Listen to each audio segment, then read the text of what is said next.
साल था 1947। एक ऐसा साल जिसने करोड़ों लोगों की जिंदगी हमेशा के लिए बदल दी। एक ही जमीन, एक ही लोग, लेकिन दो अलग झंडे, दो अलग सरहदें। ये कहानी है उस रात की जब एक देश दो टुकड़ों में बट गया।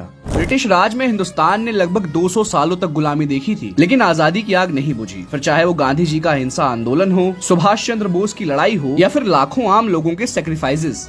15 अगस्त 1947 की आधी रात पंडित जवाहरलाल नेहरू ने ट्रस्ट विद डेस्टिनी नाम का एक ऐतिहासिक भाषण दिया। At the stroke of the midnight hour, when the world sleeps, India will awake to life and freedom. उस रात देश भर में पटाखे फूटे, झंडे लहराए गए और हर दिल में बस एक ही एहसास था कि हम आजाद हैं।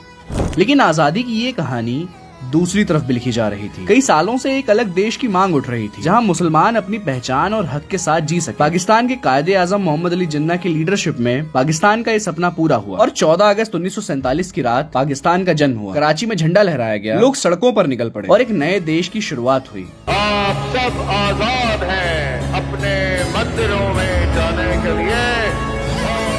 लेकिन इस आजादी की कीमत बहुत भारी थी। लाखों लोगों ने अपने घर छोड़ दिए, फिर चाहे वो हिंदू हो, मुस्लिम हो, सिख हो, सबको बॉर्डर के उस पार जाना था। और आपको ये बात जानकर हैरानी होगी कि इंडिया पाकिस्तान के बंटवारे के दौरान इस दुनिया का आज तक का सबसे बड़ा माइग्रेशन हुआ था, जिसमें 10 से 20 मिलियन लोगों ने अपना घर, अपना देश छोड़ा और एक नई जगह गए। इस दौरान क्या कुछ नहीं हुआ। कई लोगों ने अपने दोस्त खोए, कई लोगों ने अपना परिवार। आलम यह था कि ट्रेनें उम्मीदें लेकर चलती थी, लेकिन कई बार तो लौटती ही नहीं थी, और अगर लौटती थी तो लाशों के अंबार के साथ। इस दौरान कई लोगों ने इंसानियत भी दिखाई। किसी ने जरूरत में पानी पिलाया तो किसी ने अनजान लोगों को आसरा भी दिया। आज हम पीछे मुड़कर देखें तो कितना कुछ बदल चुका है। आज 75 साल से ज्यादा हो चुके हैं। भारत और पाकिस्तान अपने अपने रास्तों पर आगे बढ़ रहे हैं, लेकिन हमारी कहानियां, हमारे गाने, हमारा खाना, सब में एक दूसरे की खुशबू आती है। शायद आने वाले सालों में हम अपने अतीत से, अपने इतिहास से सबक लेकर एक ऐसा भविष्य बना सकें जहां आजादी सिर्फ सरहदों पर नहीं बल्कि दिलों में भी। और फिर शायद हम कह सकें कि हाँ, दो आधी रातें लेकिन एक ही सुबह। इसी के साथ सभी को हैप्पी इंडिपेंडेंस डे।